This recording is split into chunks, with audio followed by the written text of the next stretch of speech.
नमस्कार, आप सभी का स्वागत है कार्यक्रम हमारा स्वास्थ्य में। मैं हूं प्रीति। जैसा कि आप सभी जानते हैं, हम इस कार्यक्रम के माध्यम से आपको हर बार आपके स्वास्थ्य से जुड़ी एक नई जानकारी के साथ यहाँ रहते हैं। आज के इस अंक में हम बात करेंगे फेफड़ों से जुड़ी बीमारियां और उनके इलाज के बारे में। हमारे जीवन की डोर हमारे सांसों से जुड़ी है और हमारी सांसें हमारे फेफड़ों से। हमारे देश की अभी जो स्थिति है, खास करके फेफड़ों से संबंधित रोगों की, ये काफ़ी चिंताजनक है और ये दिन पर दिन ये आंकड़ा बढ़ता ही जा रहा है। इस विषय पर विशेष जानकारी देने के लिए आज हमारे साथ स्टूडियो में एक खास मेहमान आए हैं, डॉक्टर सुधीर कुमार, जो कि लंग्स स्पेशलिस्ट हैं और इनसे जानते हैं फेफड़ों के बीमारी और उनके इलाज के बारे में। डॉक्टर साहब, सबसे पहले आपका बहुत बहुत स्वागत है। बहुत बहुत धन्यवाद प्रीति जी। जी डॉक्टर साहब, अभी जो स्थिति बनी हुई है खास करके लंग्स में, तो मैं अगर बात करूं तो किसी भी बीमारी में उनकी बनावट या जो संरचना होती है उसकी बहुत अहम वो रोल निभाता है। क्या है आखिर फेफड़ों की संरचना, या अगर मैं मेडिकल टर्म में बात करूं?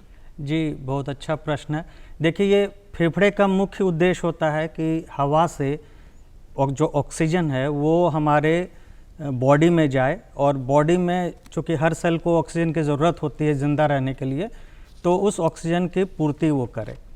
तो इसके लिए जो संरचना भगवान ने बनाई है वो है कि नाक से हम सांस जो लेते हैं वो हमारे गले से होते हुए यहाँ एक विंड पाइप होती है जिसको ट्रैकिया बोलते हैं, फिर वो डिफरेंट सांस की नलियों में ब्रोंकाई एंड ब्रोंक्यूल्स में परिवर्तित होते जाते हैं, और फाइनली जो फेफड़े की जो संरचना है वहाँ पे अल्वुलाई होते हैं, और जिसमें वो ऑक्सीजन जब जाता है तो ऑक्सीजन ब्लड बैरियर को क्रॉस करके ब्लड में, खून में जाता है, और खून से हेमोग्लोबिन उसको टेकअप करते हैं, और फिर खून के रास्ते से वो पूरे शरीर में फैल के फिर हेमोग्लोबिन टिश्यूज़ में जाके ऑक्सीजन को टिश्यूज़ को देते हैं।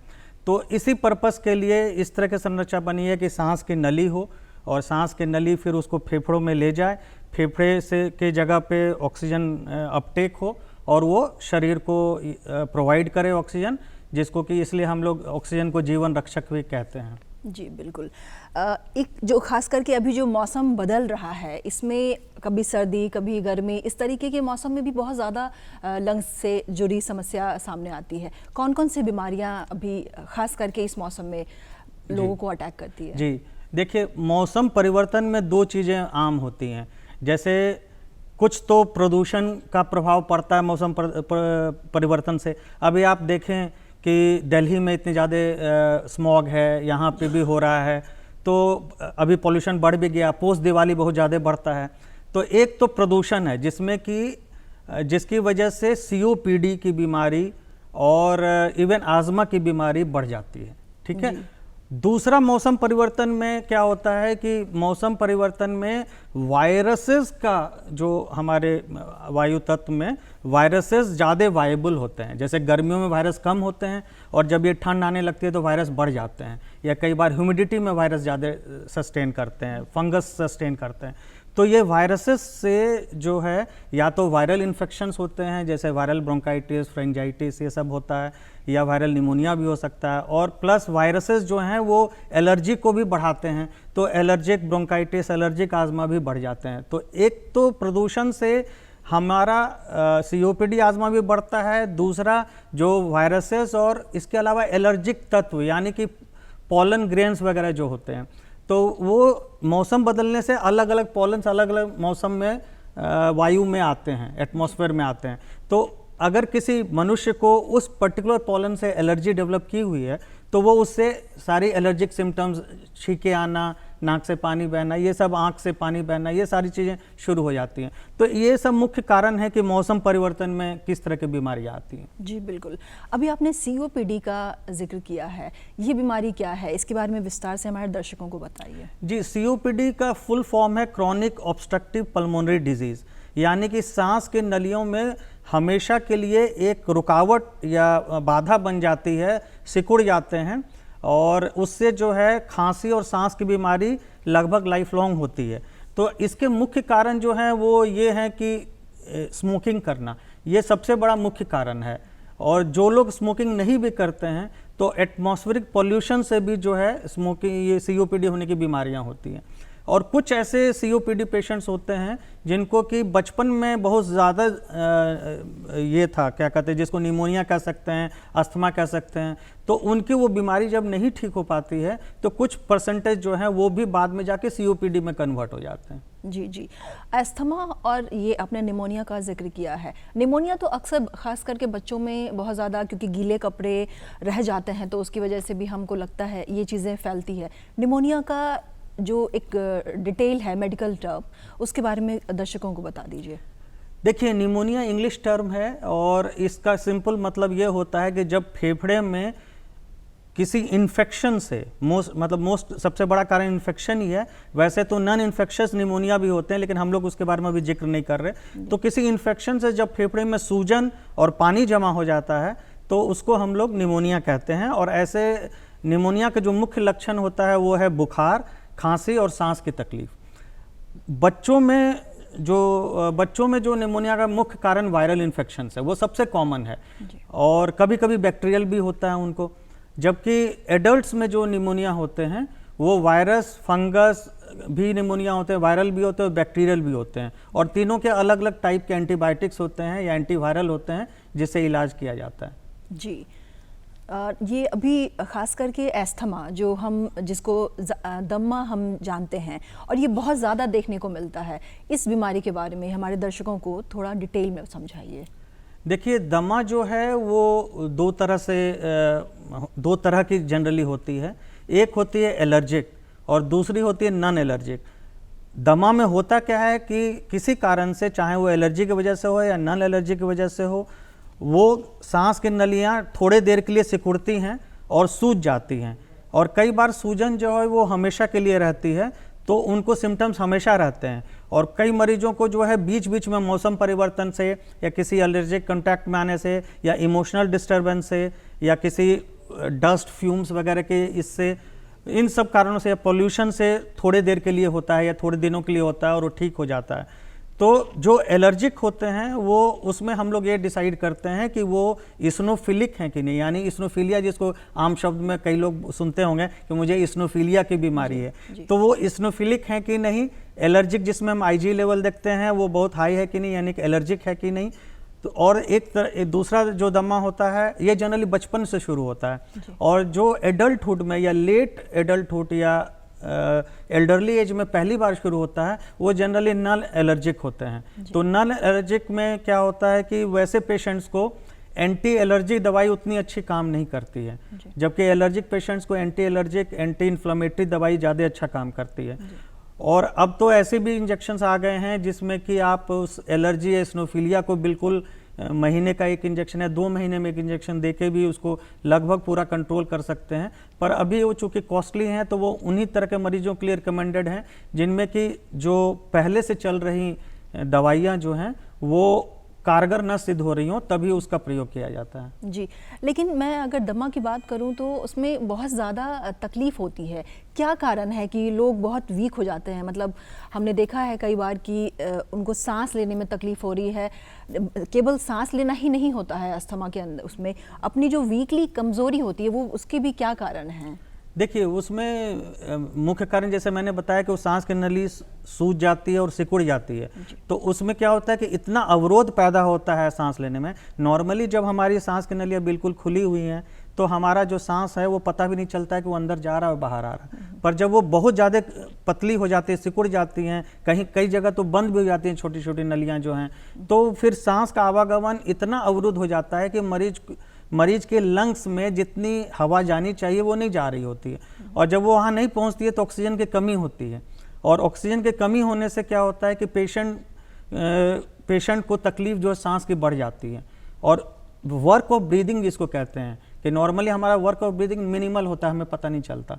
पर जैसे हम दौड़ते हैं तो उसमें लंबी दौड़ या तेज़ी से दौड़ने पर हम मनुष्य हाँफने लगता है। उसका कारण यह है कि वर्क ऑफ ब्रीदिंग एकाएक बहुत इतनी बढ़ गई कि वो पेशेंट को डिस्ट्रेस हो गया। तो वही डिस्ट्रेस हमेशा रहता है जब दमे का अटैक होता है।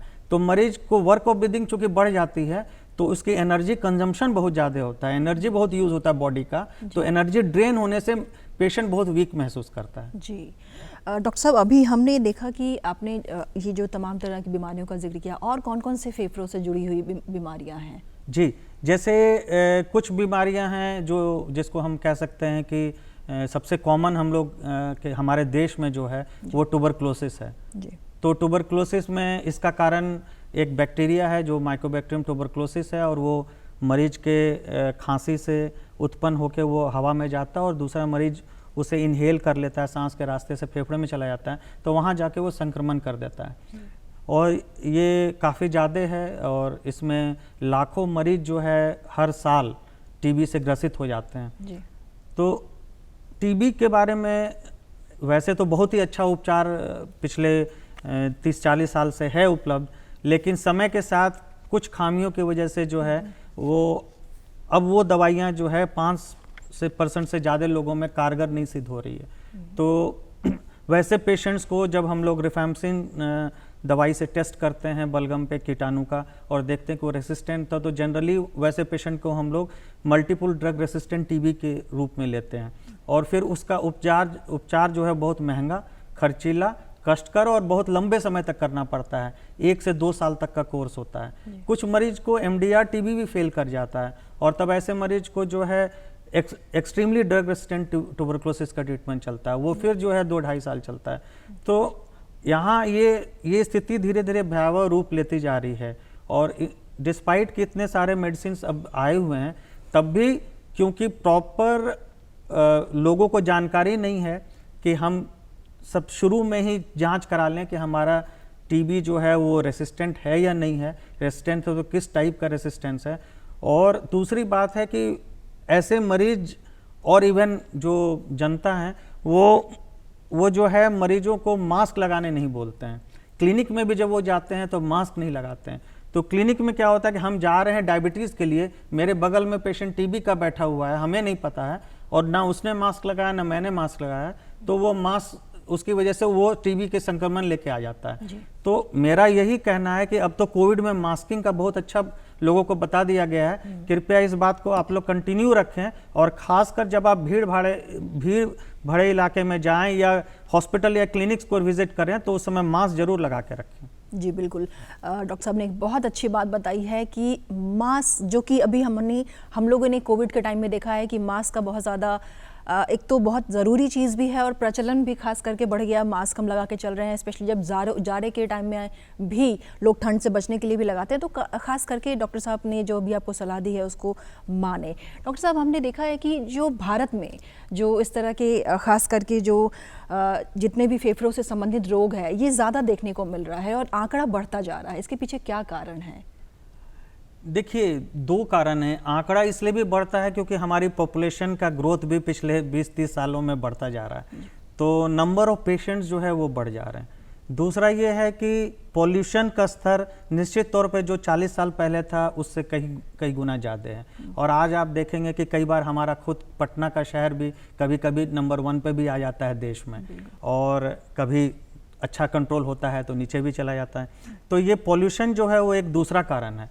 तीसरा कारण ये है कि जितने तरह के नए नए केमिकल्स और चीज़ें बन रहे हैं और जितने तरह के फैक्ट्रीज नए नए डेवलप हो रहे हैं, प्लास्टिक से लेकर कई तरह की चीज़ों के, तो और प्लस कुछ पेस्टिसाइड्स एंड अदर इंसेक्टिसाइड्स का जो बहुत ज़्यादा प्रचलन पिछले 40-50 साल से है, तो ये क्या कर रहे हैं कि ये भी different type of allergies, different type of pneumonias, different types of cancers फेफड़े में पैदा कर रहे हैं। तो इसके कारण से ओवरऑल जो है हमारा, चाहे वो एलर्जिक हो, चाहे वो पॉल्यूशन से हो, चाहे वो केमिकल से हो, इन सब कारणों से जो है number of patients with lung diseases जो है वो बढ़े हुए दिख रहे हैं। साथ में इस कोविड महामारी ने तो उसको और बढ़ा दिया है। कोविड की वजह से जो है बहुत सारे मरीजों का फेफड़ा खराब हो चुका है, वो आज की डेट में इंटरस्टिशियल लंग डिजीज से सफ़र कर रहे हैं, जिसमें फेफड़ा सिकुड़ जाता है। और इसके अलावा जो है पोस्ट कोविड सिंड्रोम हो रहा है, जिसमें कि पेशेंट्स को लंग्स की कई सारे सिम्टम होते हैं, जैसे खांसी उनकी नहीं ठीक हो रही है, उनका ब्रेथलेसनेस नहीं ठीक हो रहा है, और भी चीज़ें हो रही हैं जैसे साइकोलॉजिकल हैं, बॉडी की कमज़ोरी है। तो पोस्ट कोविड सिंड्रोम ने भी इसमें मतलब फेफड़ों की बीमारियों में बढ़ावा किया है। जी, तो कोविड की आपने बहुत अच्छी जिक्र की है डॉक्टर साहब। ये पोस्ट कोविड जिनको भी कोविड हुई होगी उनको कोई ख़ास उपाय करना चाहिए? देखिए, मेरे ख्याल से पोस्ट कोविड में जो दो चीज़ कॉमन हुई है वो है फेफड़े जैसे फेफड़े के में सिकुड़न होना या उनकी फिर कैपेसिटी कम हो जाना। तो उसमें क्या होता है कि उसमें जो उपाय ये होना चाहिए कि ऐसे मरीज की चूँकि कैपेसिटी कम है तो उनको इन्फेक्शन से बिल्कुल बचना चाहिए और प्रदूषण से, और दोनों चीज़ वो मास्किंग से ठीक कर सकते हैं। और इन्फेक्शन के लिए एडल्ट वैक्सीनेशन या वैक्सीनेशन प्रोग्राम पूरा फॉलो कर सकते हैं, जिसमें कि एनुअली मतलब साल में एक बार फ्लू का वैक्सीनेशन और 5 साल में एक बार निमोनिया का वैक्सीन लगाने से अगर ये दोनों से बचाव होता रहे और साथ में वो प्रदूषण से बचें और लंग एक्सरसाइजेज करें जिसको ब्रीदिंग एक्सरसाइजेज बोलते हैं, तो मेरे ख्याल से वो ठीक रहेंगे। जी बिल्कुल। अभी आपने एक्सरसाइज की बात की, तो हम अगर बात करें तो जीवन की जो हमारी सबसे अहम चीज़ है वो हमारी जीवन शैली है। तो किस तरीके के बचाव हैं फेफड़ों के बीमारी से बचने के लिए? देखिए, कुछ तो मैंने बताया कि पोल्यूशन से बचना है, हमें इन्फेक्शन से बचना है, और तीसरी चीज़ है कि हमें अपने एक्सरसाइज से इम्यूनिटी सिस्टम को डेवलप करना है। यानी कि हमें रेगुलर एक्सरसाइज करना चाहिए, फास्ट वॉकिंग करना चाहिए, डीप ब्रीदिंग, प्राणायाम, ये सब एक्सरसाइज करना चाहिए।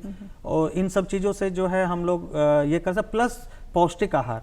पौष्टिक आहार क्योंकि लंग्स के कुछ डिजीजेस किसी चीज़ों की कमी से भी होते हैं, जैसे विटामिन डी की कमी से होते हैं।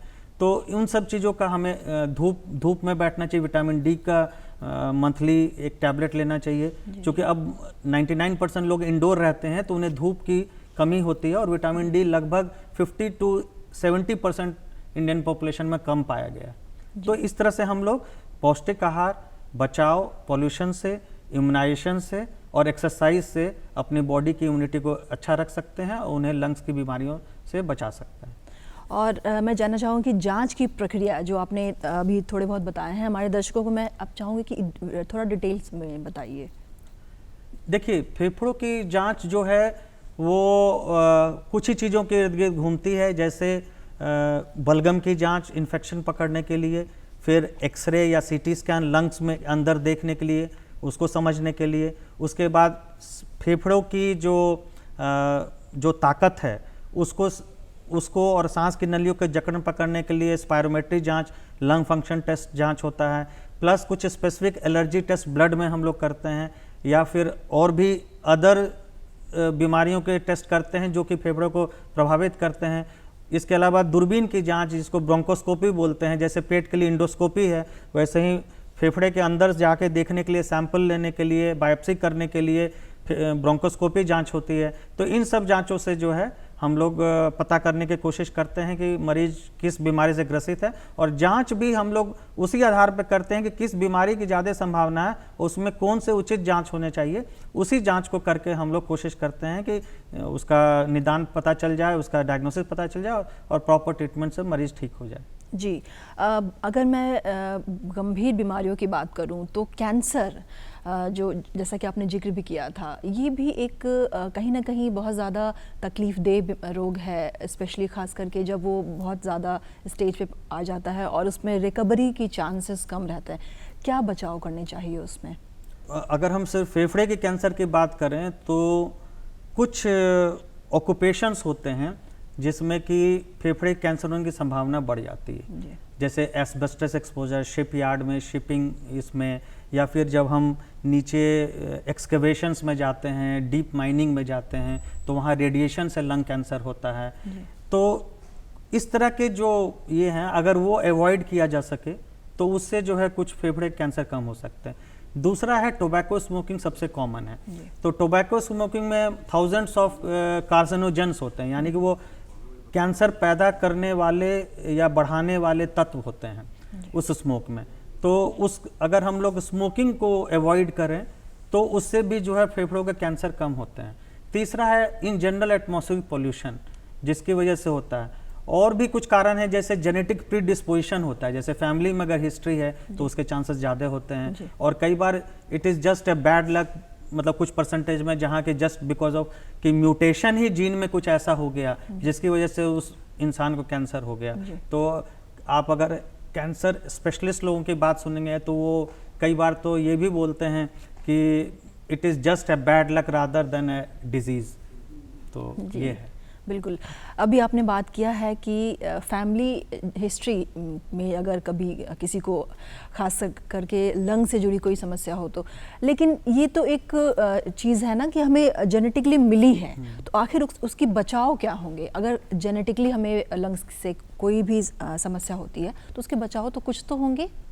देखिए अभी तक जैसे कुछ बीमारियों में या कुछ और तरह के अंगों की बीमारियों में जीन थेरेपी आई है, जिसमें कि अगर जेनेटिक का जीन पर्टिकुलरली इन्वॉल्व है तो आप जो है उसको डिटेक्ट कर लेते हैं, अकॉर्डिंगली आप उसके हिसाब से एक्शन लेते हैं। जैसे कि आप जीन थेरेपी में जीन को आप मतलब ट्रांसफ्यूज़न करते हैं और उससे जो है उसका बचाव हो जाता है या इवन ट्रीटमेंट हो जाता है। तो मेरे ख्याल से अभी भी बेस्ट उपाय यही है कि आप जो है लंग्स को इन्फेक्शन से बचाएं, लंग्स को फाइब्रोसिस, क्योंकि फाइब्रोसिस जिनके लंग्स के होते हैं उनमें कैंसर चांस बढ़ जाते हैं। आप टोबैको स्मोक से दूर रहें, एटमॉस्फेरिक पॉल्यूशन से दूर रहें। ये मैं कैंसर की बात कर रहा हूँ। अगर हम बात करें उन लोगों की जैसे आजमा और एलर्जी की, तो फिर हमें ऐसे पेशेंट्स में जो है, जैसे अगर हमारे जैसे पेरेंट्स को है, हाँ, और हम जानते हैं कि हमें है, तो जैसे ही बच्चा पैदा होता है तो उसका सबसे बड़ा आज की डेट में भी सबसे इम्पोर्टेंट प्रिवेंशन है कि आप बच्चे को मदर का मिल्क पिलाएं, क्योंकि मदर का मिल्क एलर्जी से बचाता है। तो आजकल का जो जनरेशन पैदा हो रहे हैं वो लोग, कई लोग जो है बोतल की दूध जो लेके ये हो रहे हैं, तो वो ऐसे इसलिए एलर्जी भी ज़्यादा बढ़ रही है। इनफैक्ट ये भी एक थ्योरी है। तो एक प्रिवेंशन तो उसमें ये हो गया कि ब्रेस्ट मिल्क फीडिंग जो है वो 2 साल तक चलना चाहिए बच्चों को जिनके पेरेंट्स ऐसे हैं। दूसरा है कि आप उनको जो है पॉल्यूशन से बचाएं, और तीसरा है कि इन्फेक्शन से भी बचाएं, क्योंकि इन्फेक्शन जैसे बार बार वायरल इन्फेक्शन होता है तो वो भी आजमा को ट्रिगर करता है। तो बच्चों को इन्फेक्शन से बचाएं। तो उसके लिए जो होता है कि मौसम में कैसे घर में रहना है, बहुत क्राउडेड प्लेस में नहीं जाना है, विंटर्स में इंडोर रहना है, ये सब चीज़ों का ध्यान रखना है। और प्लस डस्ट, हाउस डस्ट, ये सब, अगर हमारे घर में हाउस डस्ट, पेपर डस्ट, गंदगी बहुत है तो उससे भी जो है बच्चे को एलर्जी हो जाती है। तो इंडोर पॉल्यूशन को भी दूर करना है, स्मोक इनसे भी दूर रहना है, और बाहर के भी पॉल्यूशन से दूर रहना है। तो ये सब जनरल उपाय हैं एलर्जिक पेशेंट्स के लिए, लंग्स के डिजीज़ के लिए।